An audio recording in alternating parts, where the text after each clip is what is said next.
Palabra, diputada Camaño. Gracias, señora presidenta. En realidad, presidenta, estamos en presencia de un proyecto de ley regresivo que ciñe la responsabilidad del Estado y de sus funcionarios a un ámbito sumamente restrictivo, acotado, excepcional, pernicioso a los derechos y a los intereses de los ciudadanos. Esta iniciativa excluye la posibilidad de imponer sanciones conminatorias pecuniarias a los funcionarios que no cumplen con una decisión judicial. O sea, esta iniciativa invita a la irresponsabilidad, establece un acotamiento del daño con respecto al actual mensurable en dinero, plantea la exculpación del Estado en el caso de los servicios concesionados, plantea plazos de prescripción inapropiados, no solo por el instrumento, y acá lo planteó muy bien el diputado Tonelli, no solo por el instrumento, sino por los propios plazos. Nos enteramos en esta reunión algún cambio con respecto al dictamen, que la verdad es que lo saludo, porque exculpar de la manera en que lo hacían en el artículo 9 era directamente quitarle la culpa y era la eliminación de la responsabilidad de los funcionarios y de los agentes en ejercicio ilegal de sus funciones. La miembro informante habló de un salto cualitativo y habló de llenar un vacío legislativo, así dijo. Pero resulta, señora Presidente, que se apela a un instrumento jurídico que cuanto menos resulta insuficiente. Yo quiero hacerle notar a los diputados del oficialismo que están votando una ley de adhesión. O sea, que cada provincia tendrá que dictar o no su propia ley. Es muy interesante lo que plantea Rodolfo Zavala de González con respecto a este tema, porque nos plantea que esto puede derivar en el siguiente escenario. Cada provincia e incluso cada municipalidad podría o debería regular su propia responsabilidad. Las derivaciones negativas de esta arquitectura van a saltar a la vista, dice el doctor Zavala de González. De arranque, inflación legislativa, con las consiguientes redundancias e incoherencias, atomización normativa, la responsabilidad del Estado como una torre de Babel. Pero el más peligroso, claro está, es la desigualdad de trato y la posibilidad de que se fijen restricciones contrarias al alterum non raedere. Decía la miembro informante, señor presidente, que dábamos un salto cualitativo, pero abandonamos en el anteproyecto que se está planteando más de 150 años de jurisprudencia y abandonamos el Código Civil, porque este anteproyecto viene a decirnos lo que 150 años de jurisprudencia no nos dicen. Y también decía la miembro informante que era muy difícil pasar de un estado emocional a un estado racional.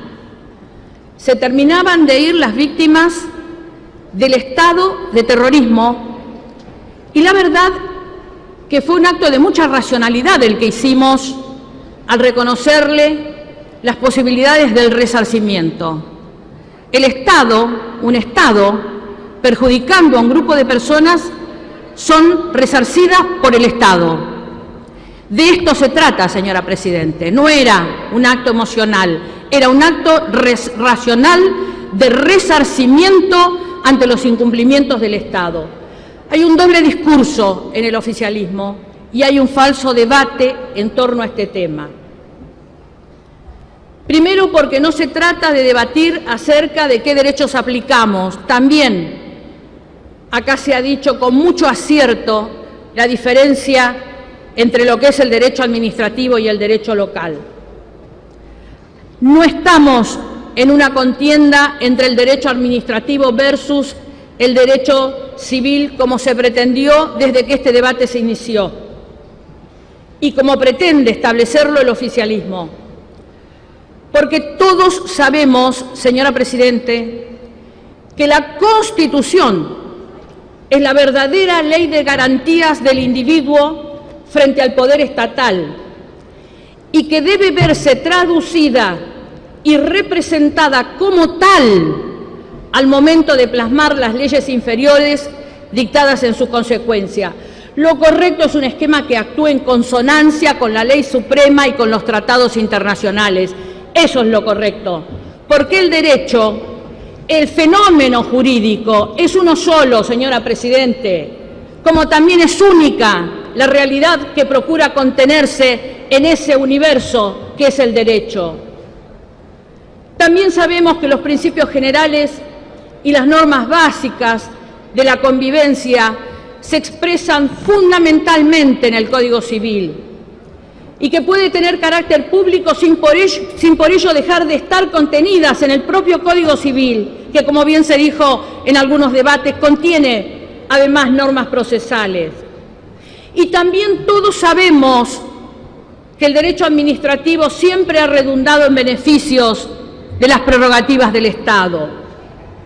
La responsabilidad, las reglas y principios que la rigen, como lo son el acto generador del daño y su extensión, el dolo, la culpa o el riesgo involucrados como factores de producción y el nexo causal que los vincula, son esencialmente propios de una ley de fondo, que como tal, según reza el artículo 75, inciso 12 de nuestra propia Constitución, le corresponde dictar al Congreso de la Nación y debe regir uniformemente, señora Presidente, en todo el territorio de la Nación, con prescindencia del agente involucrado.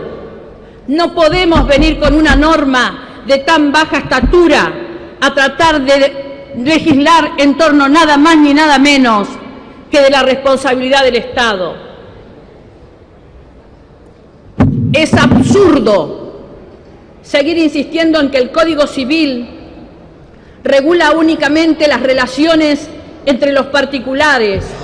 La responsabilidad del Estado y sus agentes tienen base constitucional, cuando en el artículo 1 nuestra Constitución adopta la forma republicana de gobierno, que se consustancia con los principios de igualdad ante la ley del artículo 16, con el artículo 17 de inviolabilidad de la propiedad y la regla de demandabilidad del Estado Nacional y su condición de parte procesal sin ninguna clase de prerrogativa, según reza el artículo 116 de nuestra propia Constitución. El principio de responsabilidad del Estado, como bien se ha dicho, es inherente al Estado de Derecho. El fundamento jurídico de la responsabilidad del Estado lo proporciona la Constitución. Cuando alguno de sus funcionarios o alguno de sus agentes causa un perjuicio a un habitante de la nación en violación de los derechos que la misma Constitución consagra y reconoce. Y esto se ha visto a lo largo de la historia jurídica de nuestro país.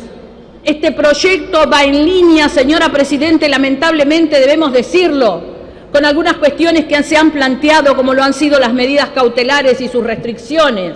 O sea, va en línea a un Estado omnipresente, pero que por otra parte incumple con los servicios esenciales de seguridad, justicia, educación, salud, que cobra impuestos agobiantes y que pretende no tener responsabilidades ante el agravio a los ciudadanos. Mire, Presidente, la confesión del senador Pichetto, que acaba de alguna manera de esgrimir el miembro informante respecto a la patria pleitera, ha sido y es abrumadora, porque lo que se nos está diciendo es que como el Estado no se sabe defender o se defiende de manera deficiente ante la justicia, ahora lo que tenemos que hacer es nosotros, desde el Poder Legislativo, venir a defenderlos con leyes para que los ciudadanos no lleguen a la justicia Y si llega, que lo haga con enormes dificultades, como por ejemplo no poder tener una cautelar o ver reducido el resarcimiento al que tendría derecho. No se trata, señora Presidente, de que estemos ante una patria pleitera. Estamos ante un Estado ineficiente y resulta abrumador que después de 10 años de gobierno nos vengan a pedir una ley de esta envergadura. Porque la verdad es que en la actualidad, señora Presidente, no existe laguna en torno al tema. La responsabilidad del Estado se rige por principios y normas constitucionales y convencionales de derechos humanos, con más el recurso al derecho civil en consonancia con el derecho constitucional y los tratados. Mire, si el Congreso sanciona esta iniciativa, todo conduce a suponer que el riesgo de que quede impune o aminorada la responsabilidad civil de los funcionarios. A esto vamos, lo que intenta consagrar es una inequidad frente a los ciudadanos que no son funcionarios y también intenta consagrar una impunidad y por esto nos es dudosa la constitucionalidad de la normativa que se está proyectando. Estamos muy lejos, señora Presidente, de la anhelada progresividad y el establecimiento de normas pro hominis. Hay marcha atrás en este proyecto. En la comisión redactora del Código, en donde tuvimos la oportunidad de discutir con el ministro de Justicia, mencionaba a Juan Bautista Alberdi para justificar este latrocinio jurídico. Yo le digo también, señora Presidente, que Juan Bautista Alberdi es el autor de la siguiente frase: la Constitución debe dar garantía de que sus leyes orgánicas no serán excepciones derogatorias de los grandes principios consagrados en ella. Como se ha visto más de una vez, es preciso que el derecho administrativo no sea un medio falaz de eliminar y escamotear las libertades y garantías constitucionales. Por eso, señora Presidenta, es que nosotros rechazamos de plano esta ley de irresponsabilidad del Estado.